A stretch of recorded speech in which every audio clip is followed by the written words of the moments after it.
A very warm welcome to all the aspirant of library and information science। सभी विद्यार्थियों का स्वागत है जो भी लाइब्रेरी साइंस से BLS, CLS, MLS कर चुके हैं, या आप में से कई सारे ऐसे स्टूडेंट हैं जो कॉम्पिटिटिव एग्जाम की तैयारी कर रहे हैं। तो स्टूडेंट, आप सभी से रिक्वेस्ट है, अगर आप चैनल पर नए हैं तो चैनल को सब्सक्राइब कर लें, वीडियो को लाइक कर दें और अपने दोस्तों में भी शेयर कर दें ताकि उन तक भी लेक्चर का जो नोटिफिकेशन है वो पहुँच सके। तो स्टूडेंट, इस वीडियो में हम कवर करने वाले हैं मैनेजरियल फंक्शंस, जो कि यूनिट 1 का है एंड ये चल रहा है, ये BLIE 226 चल रहा है। तो इससे पहले हमने जो 226 के जो टॉप मोस्ट इम्पॉर्टेंट क्वेश्चन हैं, जो एवरग्रीन है, लाइक जो most repeated most occurring question हैं और वो आपके एग्ज़ाम से ही लिए गए हैं, उसका list, short list and long list जो है वो ऑलरेडी डाल दिया है। उससे रिलेटेड जो थोड़ा बहुत डिस्कशन हमने डाला है और प्लस वो दोनों PDF भी डाल चुके हैं व्हाट्सएप एंड टेलीग्राम चैनल पे। तो अगर आप वो PDF आपने अगर आपके पास नहीं पहुंचा है तो प्लीज़ करके व्हाट्सएप चैनल एंड टेलीग्राम जो ग्रुप है, इन दोनों को ज्वाइन कर ले। दोनों का लिंक जो है इसी वीडियो के डिस्क्रिप्शन में मिल जाएगा। अगर व्हाट्सएप पे आप किसी कारणवश नहीं ज्वाइन कर पा रहे हैं तो आप टेलीग्राम पे ज्वाइन कर ले, वहाँ पे भी सेम इन्फॉर्मेशन जो है वो प्रोवाइड किया जाता है। तो BLIE 226 का ये यूनिट 1 ऑलरेडी इससे भी रिलेटेड एक लेक्चर हमने डाल दिया है, जिसमें मैनेजमेंट एंड साइंटिफिक मैनेजमेंट के रिलेटेड जो लेक्चर है हमने डाला है, और ये है मैनेजरियल फंक्शंस। तो मैनेजरियल फंक्शन की बात करें तो 5 तरह के मैनेजरियल फंक्शन होते हैं। ये सारी चीज़ें हम इसमें डिस्कस करने वाले हैं। द मोस्ट इम्पॉर्टेंट टॉपिक है when it's come to exam, क्योंकि आपके एग्ज़ाम में इस तरह के जो टॉपिक्स है ये ज़्यादातर पूछे जाते हैं। तो we have already seen that there are several जो die functioning given definition given by expert to explain the meaning and the scope of management. One way is to view management as a set of common process होता है and function which when carried out well lead to organizational efficiency and effectiveness. These process or the function have been broken down into a set of related element framing a useful जो framework होता है। The function is a type of work। जो function होता है एक तरह से कार्य होते हैं, जो activities that can be identified and distinguished from other works. Experts have identified several जो managerial function होता है, तो उसमें कौन कौन से आते हैं, लाइक प्लानिंग हो गया, यहाँ पे organizing, leading, controlling and various और अदर चीज़ें हैं इसमें आती हैं। तो the major advantages of spreading and discussing these जो फंक्शनल एलिमेंट्स हैं individually is that this provide a helpful means to examine the various threads that are thrown into the fabrics of what managers actually do. तो basically यहाँ पे 5 managerial function होता है। Planning, किसी भी library के related plan करना, फिर उसको ऑर्गेनाइज करना, फिर उसके बाद उसको इम्प्लीमेंट करना, और बाकी जो फंक्शन आते हैं वो सब इसमें आ जाते हैं। तो प्लानिंग क्या होता है? एक्चुअली प्लानिंग जो होता है एक ब्रिज बनाना होता है, taking us from where we are to do where we do to reach, जहाँ से हम स्टार्ट कर रहे हैं और कहाँ हमें मतलब पहुँचना है। It is the process of determining in advance what should be accomplished and how to do it। हमें क्या मतलब प्राप्त करना है और उस तक हम कैसे पहुंचेंगे, उसको कैसे प्राप्त कर पाएंगे। अगर हम दूसरे शब्दों में समझें तो it is an analytical process. ये एक तरह से एनालिटिकल प्रोसेस है ऑफ स्टैब्लिशिंग गोल हो गया, objective and target, assessing the function जो फीचर हो गया, परमिसिंग, जनरेटिंग एंड इवेलुएटिंग जो अल्टरनेटिव सेलेक्टिव प्रोग्राम हो गया, प्रोजेक्ट और course, estimating resources, preparing the plan documents with directive plans and implementing the plans. तो ये सारे जो फंक्शन होते हैं कि प्लान बनाना, फिर प्लान को इम्प्लीमेंट करना, ये सारी चीज़ें, इवेलुएट करना, अल्टरनेटिव यहाँ पे परमिसिंग फ्यूचर एसेसिनेशन करना, ये सारी चीज़ें इसमें कवर हो जाती है। द 4 यहाँ पे इम्पॉर्टेंट कैरेक्टरिस्टिक की बात करें प्लानिंग का, तो पहला है यहाँ पे the purpose of every plan and all जो डायरेक्ट डेरिवेटिव होता है प्लान का, is to facilitate the facilitate the accomplishment of an enterprise, purpose हो गया एग्जीक्यूशन ऑफ ऑल अदर जो मैनेजरियल फंक्शन होता है उसको अच्छा हाँ, फर्स्ट जो हो गया यहाँ पे है जो कि पर्पस ऑफ एवरी प्लान क्या है, ऑल डायरेक्टिव जो प्लान होता है is to facilitate the accomplishment of जो एंटरप्राइज होता है पर्पस और ऑब्जेक्टिव को गेन करना। सेकेंड है planning is the first function है and logically procedure the execution of all other जो मैनेजरियल फंक्शन होता है।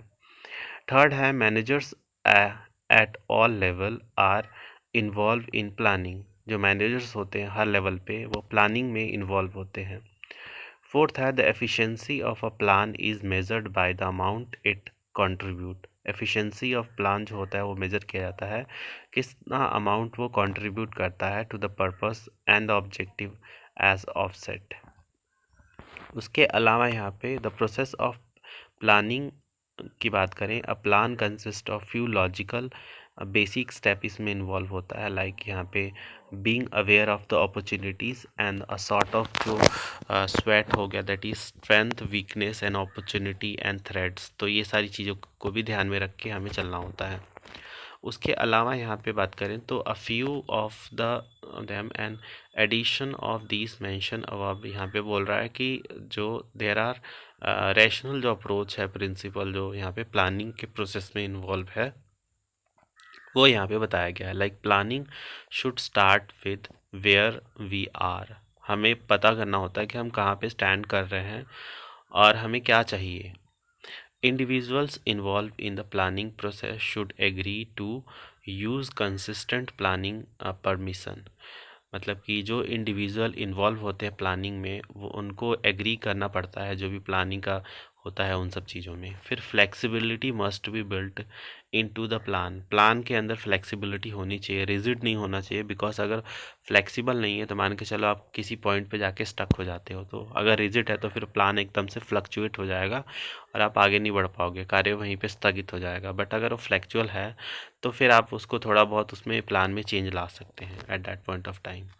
The plan should be documented and distributed to all the members of the management teams, हर management को पता होना चाहिए कि वो क्या करने वाला है, तो प्लान को एक डॉक्यूमेंट के रूप में करके उन तक पहुंचाना चाहिए ताकि उनको अवेयरनेस हो कि हाँ हम आगे क्या स्टेप लेने वाले। ऐसा नहीं कि एकदम से जब वो स्टेप लेने गए तब उनको पता चला कि हाँ हम तो ये करने वाले हैं। तो planning have value only if it is transfer into action, planning तभी मतलब कहा जाता है जब वो एक्शन में कन्वर्ट होता है। Plan should be reviewed periodically through out the year, plan जो है वो रिव्यू करना चाहिए मतलब पूरे साल। फिर एक सिग्निफिकेंट एडवांटेजेस की बात करें प्लानिंग का क्या होता है, इट्स ऑफसेट अन जो सर्टेनिटी होती है एंड चेंजेस को, प्रोवाइड अ फ्रेमवर्क, एक फ्रेमवर्क प्रोवाइड करता है, एक डायरेक्शन प्रोवाइड करता है कैसे आपको चीज़ों को एग्जीक्यूट करना है। इम्प्रूव जो सर्विसेज होती है, lead to operation and facilitate control, ensure rational and जो इफ़ेक्टिव डेवलपमेंट होता है, permits the anticipation and the future जो रिसोर्स नीड होती है, ब्रिंग द स्किल एंड जो एक्सपर्टीज़ होती हैं ऑफ स्टाफ मेंबर हो गए प्लानिंग प्रोसेस के। फिर नेक्स्ट जो यहाँ पे कॉन्सेप्ट आता है वो ऑर्गेनाइजिंग हो गया, एक बार आपने प्लान कर लिया फिर चीज़ों को ऑर्गेनाइज कैसे करना है वो प्रोसेस यहाँ पे आ जाता है। Organising is the process of prescribing जो फॉर्मल रिलेशनशिप होता है among people and resource to accomplish the goal, एक फॉर्मल रिलेशनशिप यहाँ पे अकम्प्लिश करना जो हमारे पास ह्यूमन रिसोर्स हैं और जो हमारे पास रिसोर्स है ताकि हमें मतलब एक गोल को अचीव कर पाए, जिसमें पर्सनल हो गया, रॉ मटेरियल हो गया, टूल्स, कैपिटल, ये सारी चीज़ें इन्वॉल्व होती हैं। Organising involve analysing the entire जो एक्टिविटीज़ होती है of an organisation into a homogeneous type of work and job, तो एनालाइजिंग में क्या इसमें एनालाइजिंग होती है जो एंटायर एक्टिविटीज़ को ऑर्गेनाइज करती हैं एक मतलब एक ही चीज़ों में, ताकि वर्क एंड जॉब को हमें पता चले इन सारी चीज़ों से। सॉर्टिंग एंड ग्रुपिंग जो हो गया the resulting work and the job into a logical structure, assigning these activities to specific position and person, इनको एक specific position and person में assign करें. Providing a means of control for controlling and affecting of individual and the group.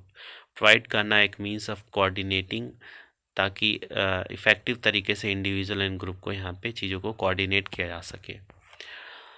उसके अलावा यहाँ पे काफ़ी सारी चीज़ें हैं, बट इसमें जैसे बेसिक प्रिंसिपल की बात करें ऑर्गेनाइजिंग की, तो यहाँ पे है the key activity should be clearly define. क्या करना है आपको वो पता होना चाहिए. ऐसे ही बुलेट में आपको लिखना है आंसर एग्ज़ाम में, ऐसा नहीं कि आप पैराग्राफ में भरे जा रहे हैं. फिर the activity should be grouped on some logical basis. वो लॉजिकल बेसिस पे मतलब एक्टिविटीज़ जो है वो बेस्ड होना चाहिए. The responsibility of each division, department, unit and job should be clearly define. वही कि हर चीज़ को क्लियरली डिफाइन होना चाहिए, तभी आपका ऑब्जेक्टिव जो है आप अटेन कर पाएंगे. Authority should be delegated as far down in the organization as possible. Responsibility and जो अथॉरिटी हो गया शुड बी मेड इक्वल, वो एक समान होने चाहिए. The number of person reporting to each manager should be reasonable. जो नंबर ऑफ पर्सन है जो एक मैनेजर को रिपोर्ट कर रहे हैं वो भी रीजनेबल होने चाहिए. ऐसा नहीं कि बहुत सारे बल्क ऑफ जो मतलब मेंबर है वो रिपोर्ट करें एक सिंगल इंडिविजुअल मैनेजर को, तो फिर वो बहुत ज़्यादा मतलब टफ काम हो जाता है चीज़ों को डील करना. The organisation should be design to provide stability हो गया, फ्लेक्सिबिलिटी हो गया, सेल्फ रिन्यूअल हो गया and many other things. The organisation जो हो गया structure should be evaluated on the basis of जो कंट्रीब्यूशन हो रहा है एंटरप्राइज के ऑब्जेक्टिव को.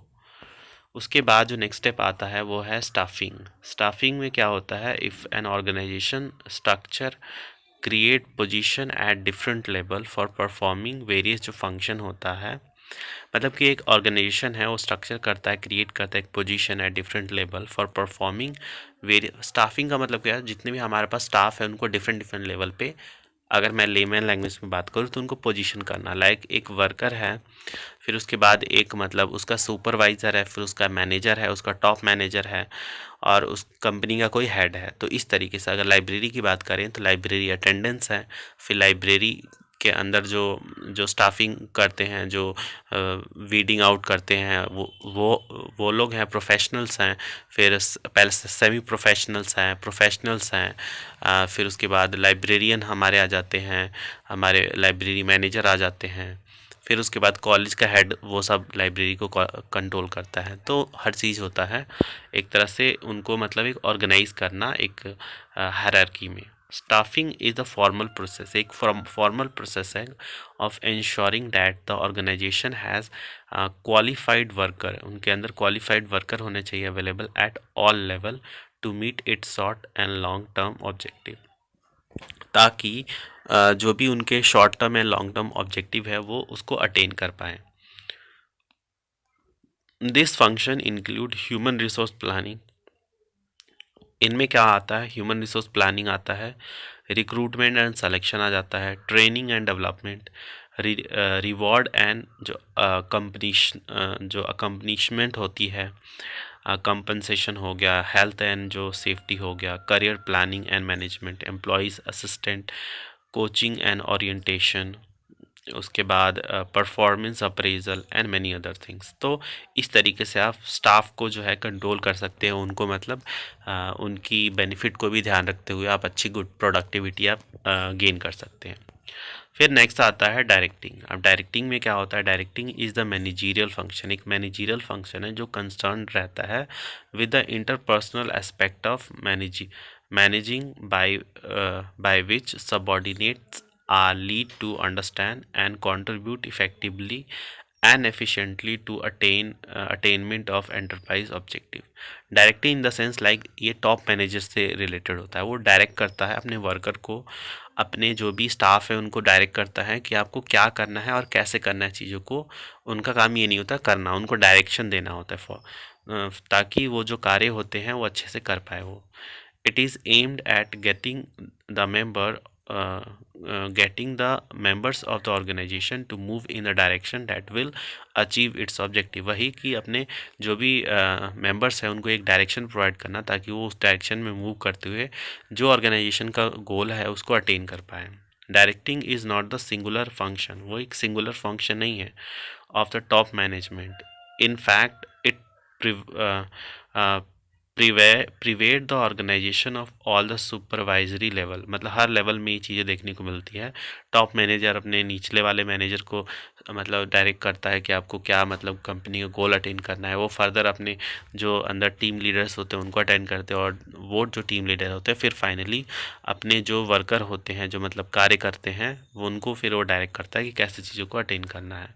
This call for good interpersonal जो कम्युनिकेशन होता है बोथ ओरल और रिटन फॉर्म में। Written communication are often through memos हो गया, लेटर, रिपोर्ट, एक्टिविटी, ये सब तो आपको पता है। उसके बाद जो लास्ट आता है वो आता है हमारा कंट्रोलिंग।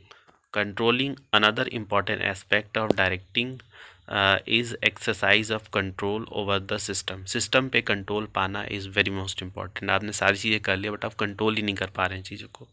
तो control does not merely means restriction और जो रिटेन्स होता है to be focus on the system, but they are guideline होता है for the organisation to perform according to setup जो स्टैंडर्ड होता है ऑफ एफिशिएंसी एंड जो क्वालिटी होती है उसको मेंटेन करते हुए।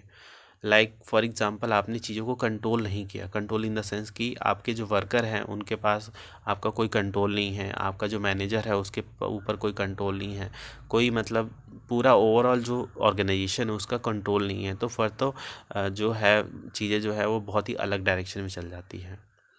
तो व्हाट इज़ यहाँ पे बोल रहा है कि what is implied in this is accountability. Accountability is very important, and the obligation of the staff at all levels of reporting to the higher जो authority हो गया कि पूरे दिन मान के चलो क्या प्रोडक्टिविटी हुआ आज आप रिपोर्ट दो, तो हर कोई अपने टॉप मैनेजर को रिपोर्ट देता है। उससे क्या होता है चीज़ें जो होती है कंट्रोल में चल रही होती है। इन सिंपल टर्म अगर हम कम शब्दों में समझें तो controlling can be define as a process of comprising जो एक्चुअल परफॉर्मेंस होता है with standard and taking any necessary जो करेक्टिव एक्शन होता है वो यहाँ पे आ जाता है।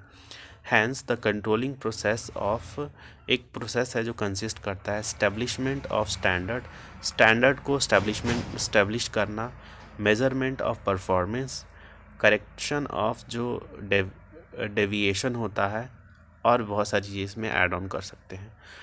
तो बाकी आई होप आप लोगों को जो चीज़ें हैं वो समझ में आई होंगी। एंड अदर जो मैनेजरियल फंक्शन है मैं आपको मतलब कम शब्दों में अभी समझाने की कोशिश कर रहा हूँ। जैसे कोऑर्डिनेटिंग क्या होता है? It is a process of linking जो ये अदर मैनेजरियल फंक्शन है। अगर आप इसको भी लिख दे तो वेल एंड गुड, नहीं तो ऊपर वाला तो इनफ है ही। इसमें कोऑर्डिनेटिंग का मतलब होता है कि प्रोसेस को लिंक करना सेवरल जो एक्टिविटीज़ होती है टू अचीव द फंक्शनल जो ऑर्गेनाइजेशन के जो गोल हैं और बाकी जो चीज़ें हैं उसको अटेन करना है, मतलब कोऑर्डिनेट करना है एक कार्य को दूसरे कार्य से। फिर आता है कम्युनिकेटिंग तो पता ही है कि हर जो टॉप मैनेजर होता है उसका अच्छे से कम्युनिकेशन होने चाहिए। उनके जो निचले जो टीम लीडर को अच्छे से कोऑर्डिनेट होना चाहिए जो वर्कर हैं। ऐसा ना हो कि वो लोग उनके बीच में जो कम्युनिकेशन जो है वो गैप होना चाहिए, हर कोई एक दूसरे से कम्युनिकेट कर पाए। फिर आता है रिपोर्टिंग, हर कोई एक दूसरे से रिपोर्टिंग में क्या होता है, it already being said that reporting is converse of directing का ही पार्ट है रिपोर्टिंग। फिर आता है budgeting. The budgeting is one of the plan document, एक प्लान डॉक्यूमेंट है, एक स्टेटमेंट है प्लान एलोकेशन का, रिसोर्सेज कहाँ कैसे चीज़ों को इस्तेमाल करना है। इनोवेटिंग की बात करें, as every organization has to constantly grow bigger and better. Innovation become an important function of a manager. तो इनोवेट करना, नए नए तरीके ढूंढना ताकि चीज़ों को अच्छे से परफॉर्म किया जा सके। फिर आता है representing. Today's manager is required to spend a part of its time representing his organisation before various जो आउटसाइड ग्रुप होते हैं, लाइक गवर्नमेंट ऑफिसर हो गया, लेबर यूनियन हो गया, finance institution and many other thing. तो उसको फिर रिप्रेजेंट करना इज़ वेरी इंपॉर्टेंट। तो ये था पूरा इस यूनिट से रिगार्डिंग। आई होप आपको जो हमारे द्वारा प्रोवाइड किया गया इन्फॉर्मेशन है वो आपको इन्फॉर्मेटिव लग रहा होगा।